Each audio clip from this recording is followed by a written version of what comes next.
Welcome back to The Explainer, everyone. Today, we are strapping in for a real mountain journey. We're going to demystify the somewhat intimidating yet absolutely incredible world of the Arch Linux ecosystem.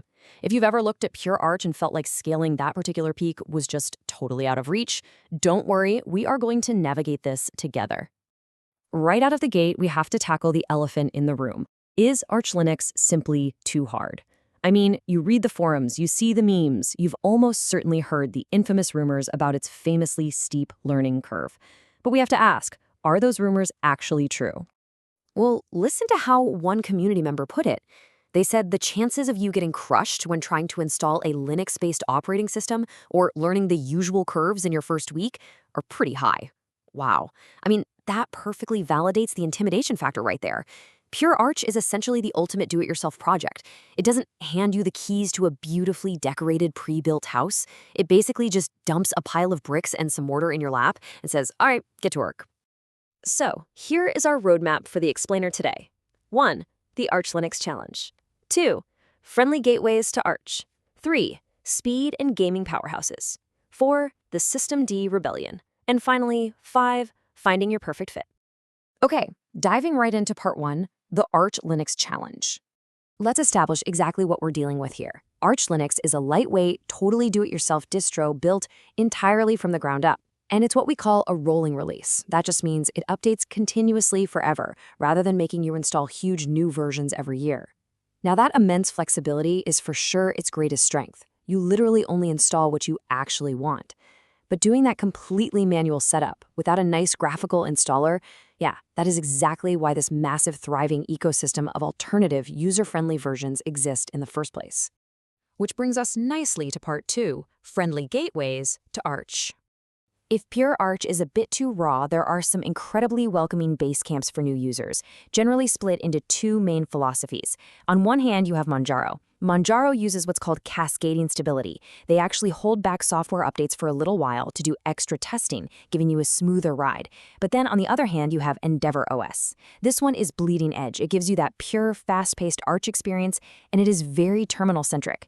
But, and this is a game changer, it comes with a super easy graphical installer to completely eliminate that initial setup headache. And check out the toolkit you get right out of the box with EndeavourOS. You instantly get Firefox, plus the essential package managers like Pacman and Yay, so downloading software is a breeze. You've got Pipewire handling your low-latency audio, and built-in security and monitoring through FirewallD and Glances. Having all this stuff pre-configured just magically wipes away that initial friction, while absolutely keeping you rooted right in the Arch core. Moving further up the mountain, we hit part 3, speed and gaming powerhouses. If you want to push your hardware to the absolute limit, Garuda Linux takes a pretty wild approach. They take that flexible Arch base and heavily optimize it. It features this super vibrant, fully pre-configured KDE Plasma desktop and packs in a whole suite of tools built specifically and unapologetically for gamers. It really proves that Arch isn't just for typing code into a dark terminal. It can absolutely be a high-performance gaming rig from minute 1. Then, for the absolute speed demons, there is KachOS. This one is strictly focused on squeezing out maximum performance. They utilize enhanced package management and actually use a custom kernel. So the very deepest core of your operating system is mathematically tweaked for peak computational speed. All right, shifting gears entirely. For part 4, the Systemd Rebellion. We have to talk about a fascinating ideological divide within the Linux world right now. It all centers around something called Systemd. Basically, Systemd is a really common initialization system. It's the background software that manages how your operating system starts up. Now, while it is the absolute standard for pure Arch, a whole lot of users prefer not to use it. This preference is actually so strong that entire distros have been built just to avoid it. Artix Linux is a hugely popular one that completely strips out Systemd, opting for alternatives like Runit, S6, or OpenRC in the name of simplicity and stability. And people have some intensely passionate feelings about this. Take the developer of Archbang, who goes by Mr. Green. In a recent blog post, he literally wrote, "Because life's too short for Systemd." Honestly, that completely captures the deep technical drive pushing these developers to forge entirely new paths in the ecosystem. And Mr. Green actually turned those words into serious action. If you look at his developer blog from early 2026, it reads like a thriller. On April 1st, he posted an April Fool's joke claiming he was dropping Arch entirely. But come April 5th, surprise, he revealed it actually wasn't a joke at all. He was actively moving to Alpine Linux to build a new systemd-free project called Greenbang.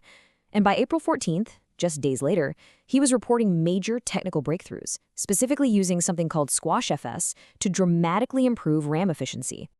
Now you might be wondering, why does a SquashFS breakthrough actually matter to us? Well, to put it in perspective, think about the number 4. Without that specific file compression technique, you would literally need 4 entire gigabytes of RAM just to run Greenbang with a simple Firefox browser window open. It really highlights just how much grueling behind-the-scenes effort these developers put in to ensure these custom systemd-free builds are actually usable for everyday people. Which brings us to the summit of our explainer today, Part 5, Finding Your Perfect Fit. So let's turn all this technical terrain into a cheat sheet for you. If your goal is everyday use and you want that cascading stability, Manjaro is a fantastic bet. If you really want to learn the ropes of pure Arch but want a friendly installer to help you out, grab EndeavourOS. If you want a screaming fast gaming powerhouse, Garuda is exactly what you're looking for. And if your priority is completely avoiding systemd, then Artix or the upcoming Greenbang are going to be right up your alley.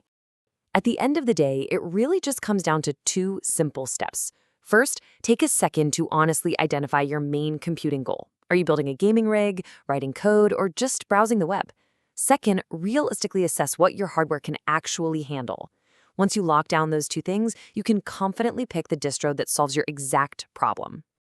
So, I want to leave you with this final thought. Which mountain are you going to choose to climb? The Arc ecosystem is vast, it's unbelievably powerful, and thanks to all these brilliant community projects, it is more accessible today than it has ever been. I really hope you are feeling energized, armed with a bit more knowledge, and maybe even excited enough to go download an ISO and try one out yourself. Thanks so much for hanging out with me for this explainer, and I will catch you on the next one.